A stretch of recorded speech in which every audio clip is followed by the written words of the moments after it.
Welcome back, everyone. So before we dispersed for a water break, we did touch point on EP subjects and the GPA.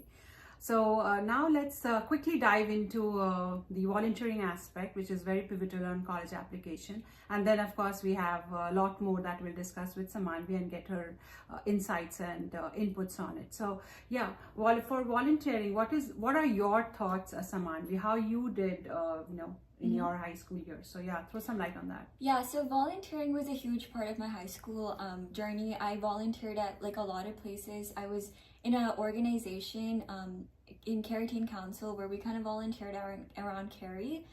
And also along with that, I volunteered at a Telugu school where I taught foreigners how to speak Telugu because, either they were married to someone who spoke Telugu or just wanted to learn the subject. So I think these experiences were really helpful in terms of interactions. I met so many people, learned more about them, and even just me. When I entered high school, I was a little introverted and my confidence was low. I wasn't this outspoken, talking to everyone. But through volunteering, you meet so many people that you automatically gain that confidence, learn how to speak, interact with others, and I really, really enjoyed that.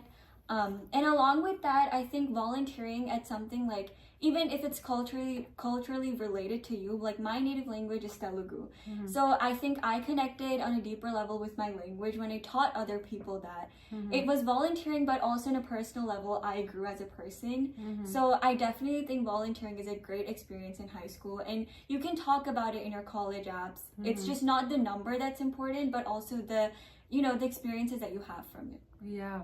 Brilliant. So we've also seen Samanvi, that's a common takeaway from all the students that volunteering under the sun is very important. Not because we are in the digital world, we get a fascination that let me just be indoors and spend my time probably doing some volunteering with on my laptop probably.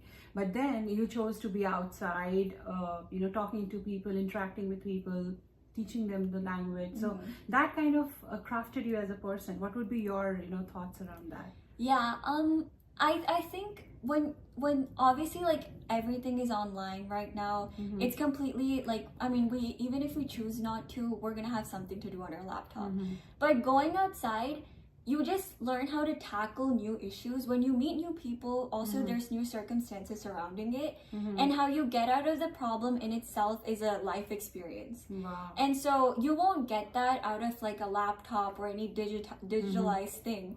So you have to step outside just to also face these experiences and learn from it, just so if you in the future kind of happen to be in the same situation, you know how to deal with it.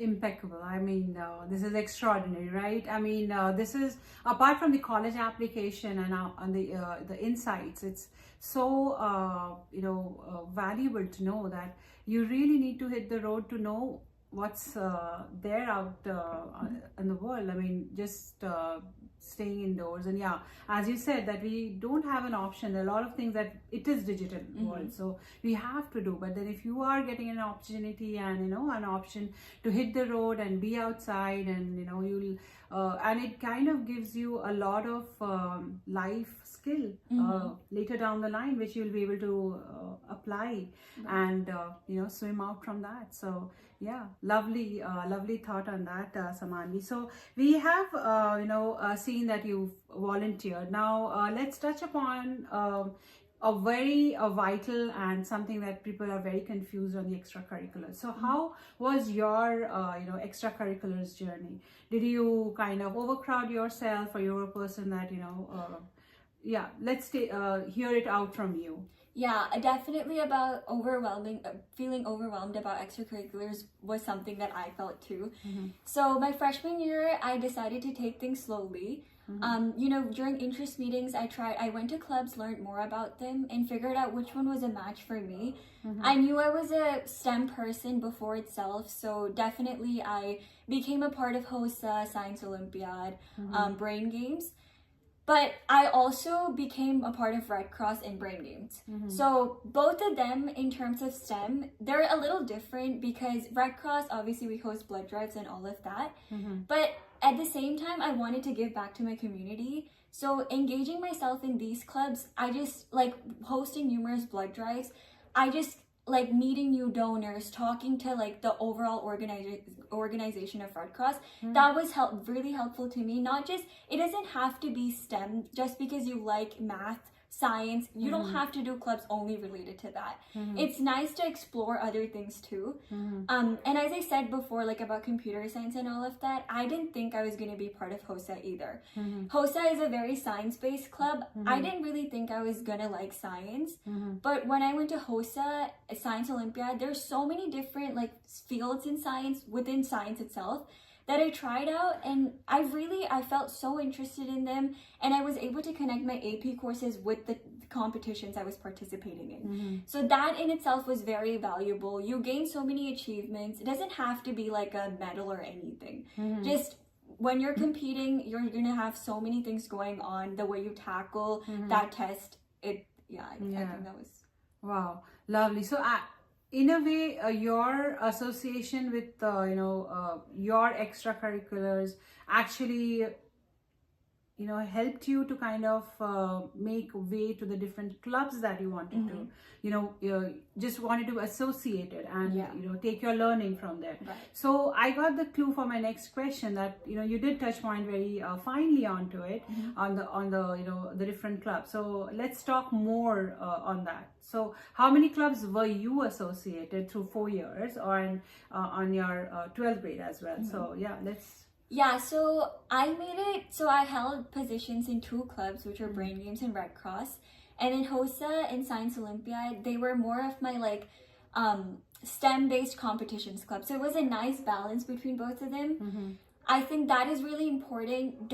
I would say it's easy to immerse yourself in various clubs and get overwhelmed because a lot of things go on in each club. A lot of them overlap too. So it's important that you strike a good balance between the clubs that you choose. So I would say, like for me, HOSA, Science Olympiad, they were competitive, like academically challenging.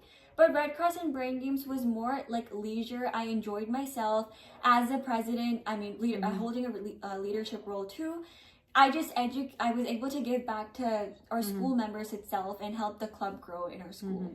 So I think... Wow. So what I learned from the conversation with you is that you are a planner and you are also a curator. And I guess you get that skill because you being such a prolific painter, right? You have painted your AP subjects with light and heavy.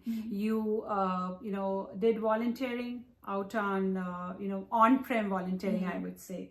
And with the GPs also, you're like, don't stress too much on it. Don't set targets for yourself. Walk and you will achieve what you're supposed to achieve. So everything you have for the clubs as well. You said that don't take everything because you're a STEM person and a STEM oriented person. Okay, let me go do this. Just keep yourself beating up on doing that. No, take something light and take something heavy. So that way, you're balancing. So what I understand the conversation with you is that you are a balancer, you are a curator. You've curated it so well, and I'm sure all the viewers are going to really benefit out of all the suggestions that you're pouring in today on this channel. So before we deep dive into your the nervousness, the jitters on the college application, we would like to know about how you started your preparation, what went into your preparation. So all those are going to line up for our viewers, and we'll throw all those insights from Samanvi. But before we do that, we need to take a quick break.